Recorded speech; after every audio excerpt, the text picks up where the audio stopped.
ఉమ్మడి ఆంధ్రప్రదేశ్ మాజీ పిసిసి అధ్యక్షుడు, మాజీ మంత్రి, మాజీ శాసనసభ్యులు జిఎస్ రావు గారు పూర్ణ పురుషుడుగా పరిపూర్ణ జీవితం అనుభవించి ఈ మధ్యనే ఆయన కాలం చేశారు. పుట్టిన ప్రతి మనిషి ఎప్పుడో ఒకప్పుడు అందరికీ దూరంగా తప్పదు. అయితే తానున్నంత కాలం ఏ రకంగా జీవించారు, ఒక సమాజంలో అందరి కోసం ఎట్లా నిలబడినారు, అలాగే జీవితం అంతా కూడా పూర్ణ జీవితం ఉండాలనే ఒక పరిపూర్ణ జీవితము, కుటుంబాన్ని సక్రమంగా నడిపించడము, అన్ని బాధ్యతలు సంపూర్ణంగా ఒక ఆదర్శప్రాయంగా నిర్వర్తించగలగడం అవి కొంతమందిలో చూస్తాము. అలాంటి గత తరం అంతరించిపోతున్న నేపథ్యంలో అలాంటి వాళ్ళు అరుదుగా కనిపిస్తున్న పరిస్థితుల్లో జిఎస్ రావు గారు లాంటి వాళ్ళు ఆణిముత్యాల్లాగా మన కళ్ళ ముందు నిలబడతారు. 89 ఏళ్ల వయసులో ఆయన కాలం చేశారు, మనందరికి దూరం అయ్యారు. గత 3.5 ఏళ్లగా కూడా ఆయన విల్ పవర్తో అలాగే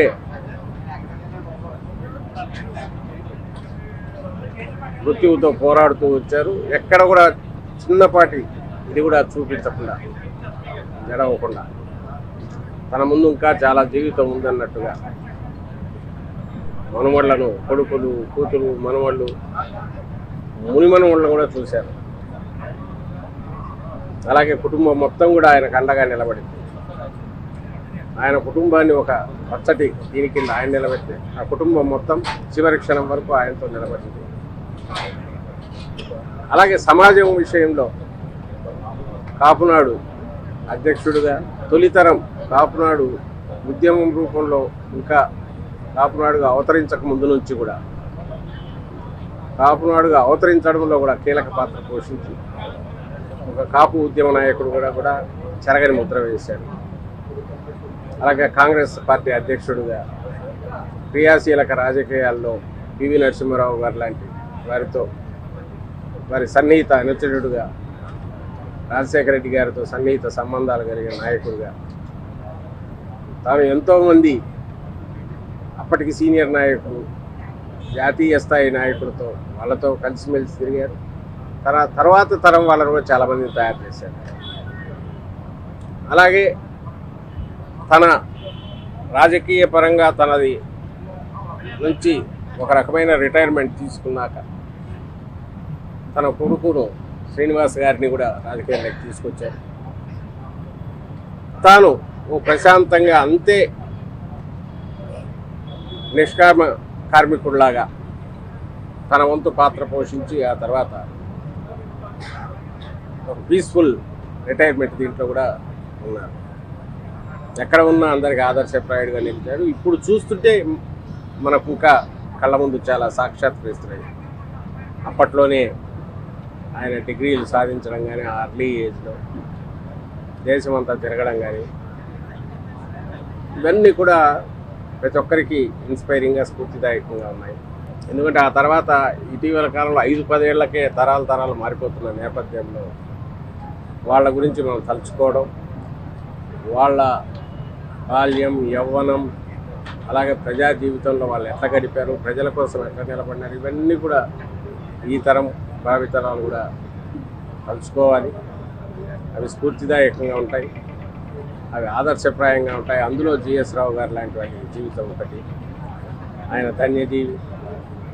అలాగే అలాంటి తండ్రిని కలిగిన కుటుంబం కూడా, ఆయనతో కలిసి నడిచిన వాళ్ళు అందరూ కూడా ధన్యులు.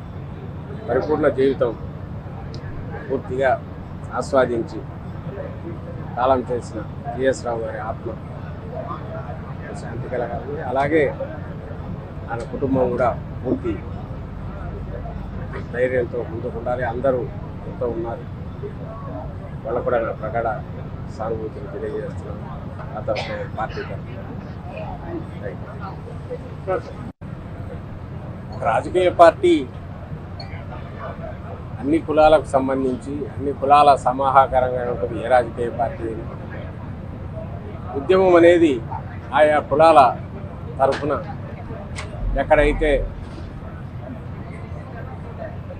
అన్యాయం జరుగుతోందని భావించిన చోట ఆ కులానికి సంబంధించి ప్రాతినిధ్యం వహిస్తున్న వాళ్ళు అది ఆ ఉద్యమం టేకప్ చేస్తారు. వాటి ప్రభావం ఖచ్చితంగా రాజకీయ పార్టీల మీద ఉంటుంది.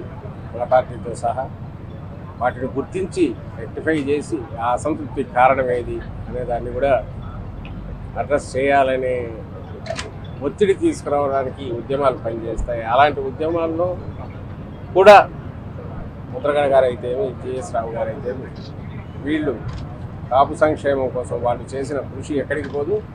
ఆ విషయంలో వైఎస్ఆర్ కాంగ్రెస్ పార్టీ చేస్తున్న కృషిని చూసి సంతృప్తి చెందే జిఎస్ రావు గారైనా వైఎస్ఆర్ కాంగ్రెస్ పార్టీలో ఉన్నారు. ముద్రగడ గారైనా తర్వాత జగన్మోహన్ రెడ్డి గారికి తన పూర్తి ఆశీస్సులు అందజేసి ఆయన వెంట ఉదయం తగ్గి నేను ఉన్నానని చెప్పి నిలబడినారంటే దానికి కారణం ఎలాంటి రాజకీయం లేకుండా నిజమైన సంక్షేమం ఏదో కాపుల్లో ఎవరైతే దానికి అవసరం దానికి అర్హులు లేదా వాళ్ళని నిలబెట్టాలనో అలాంటి సంక్షేమం వాళ్ళందరికీ అందజేసిన వల్లే జగన్మోహన్ రెడ్డి గారికి అది సాధ్యమైంది. వైఎస్ఆర్ కాంగ్రెస్ పార్టీ అన్ని వర్గాల సంక్షేమానికి కట్టుబడి ఉంటుంది. జగన్మోహన్ రెడ్డి గారు అందుకు కట్టుబడి ఉన్నారు. ప్రత్యేకించి కాపుల్లో ఉన్న పేదరికం అయితేమి వాళ్ళల్లో ఉన్న అసంతృప్తిని అయితే దాన్ని అడ్రస్ చేయడంలో కూడా ఎంతవరకు పొలిటికల్ పార్టీ చేయగలదో, ప్రభుత్వంలో ఉంటే ఎంత చేయగలదో అవన్నీ చేశారు కాబట్టి ఈ ఆదరణ, పెద్దల ఆదరణ కూడా ఆయన జగన్మోహన్ రెడ్డి గారి వైఎస్ఆర్ కాంగ్రెస్ పార్టీ సాధ్యం.